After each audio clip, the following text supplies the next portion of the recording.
আনারসের জুস দিয়ে তৈরি করা হালুয়ার এই রেসিপিটি কিন্তু অনেক আগেই ভিডিও করেছিলাম। আজকে আমি আপনাদের সাথে শেয়ার করছি। অসম্ভব মজার এই রেসিপিটি প্রিপেয়ার করাও কিন্তু খুব ইজি। প্রথমে আমি প্যানে দিয়ে দিচ্ছি আনারসের জুস বা রস 2 কাপ। দিয়ে দিচ্ছি 1 টেবিল চামচ লেবুর রস। চিনি দিচ্ছি 1 কাপ।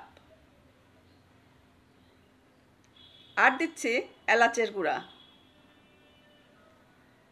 এক্ষেত্রে একটা বিষয় শেয়ার করি, যদি আনারসের জুস বা রসটা বেশি মিষ্টি হয় সেক্ষেত্রে চিনির পরিমাণটা কম দিবেন, আর যদি টক হয় তাহলে 1 কাপ দিলেই চলবে। দিয়ে দিচ্ছি অরেঞ্জ ফুড কালার। এটা অপশনাল, ইচ্ছে হলে দিবেন, না হলে এটাকে স্কিপ করবেন। দিয়ে দিচ্ছি 1 চিমটি লবণ।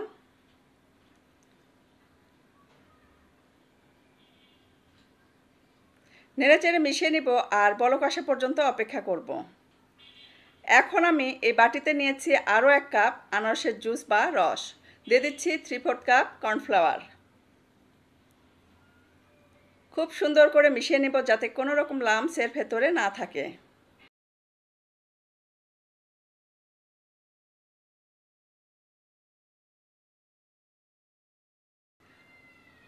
যখন দেখবেন জুস টকবগে ফুটে উঠেছে তখনই কিন্তু এটা দিয়ে দিতে হবে।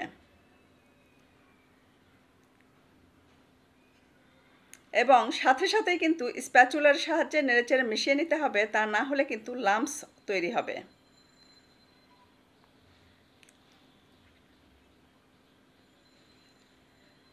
কন্টিনিউয়াসলি নেড়েচেড়ে কিন্তু এই কাজটা আপনাকে করে নিতে হবে।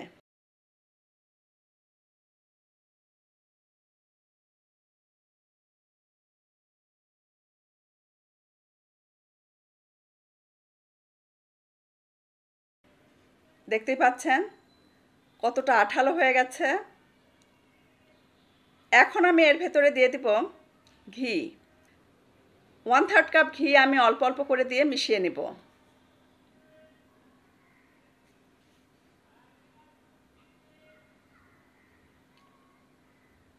আবারও একটু ঘি দিয়ে দিচ্ছি।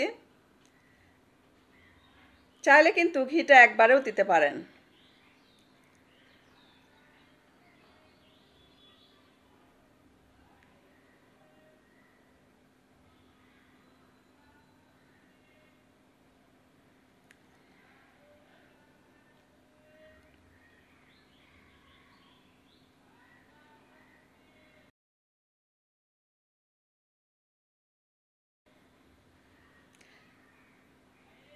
আবারও একটু ঘি দিয়ে নেড়েচেড়ে মিশিয়ে নিব আর ঠিক এরকম কনসিস্টেন্সি রেখে কিন্তু নামিয়ে নিব। এর চেয়ে বেশি টাইট করা যাবে না, কারণ এটা যদি বেশি টাইট হয়ে যায় সেক্ষেত্রে কিন্তু ফেটে যাবে। যখন আপনি হালুয়ার শেপটা দিবেন তখন কিন্তু ফেটে যাবে। চুলার ফ্লেমটা বন্ধ করে দিয়েছি। এখন এটাকে আমি নামিয়ে নিব।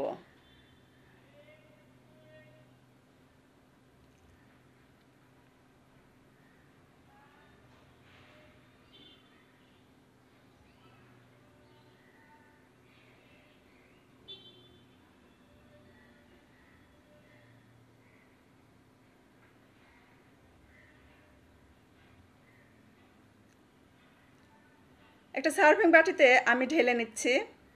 বাটিটা ফ্রিজে রেখে ঠান্ডা করে নিয়েছিলাম যাতে করে তাড়াতাড়ি হালুয়াটা জমে যায়।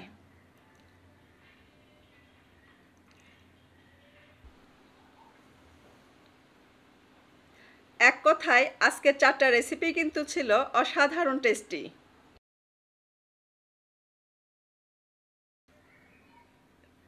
উপর থেকে একটু সমান করে দিব আর এটাকে ঠান্ডা হওয়া পর্যন্ত অপেক্ষা করব। তারপর আবারও ফ্রিজে রেখে ঠান্ডা করে নিব। অ্যাটলিস্ট 2 ঘন্টা ফ্রিজে রেখে দিলে কিন্তু এটা জমে যাবে। উপর থেকে পেস্তা বাদাম, কাজু বাদাম কুচি দিয়েছি এবং চেরি দিয়ে এটাকে সার্ভ করে দেব। তবে ঠান্ডা ঠান্ডা এই ডেজার্ট আইটেমটি কিন্তু আপনারা কেটেও সার্ভ করতে পারেন। আশা করছি আমার আজকের এই ভিডিওটি আপনাদের সবার কাছে খুব ভালো লেগেছে।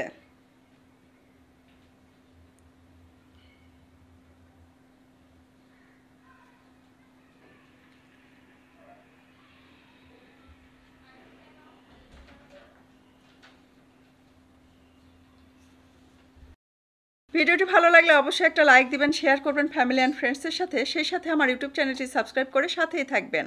ইনশাল্লাহ আগামীতে আবারও দেখা হবে নেক্সট কোনো এপিসোডে নতুন কোনো রেসিপি নিয়ে। সে পর্যন্ত সবাই ভালো থাকবেন, সুস্থ থাকবেন, আমাদের জন্য দোয়া করবেন। আল্লাহ হাফেজ। আল্লাহ হাফেজ।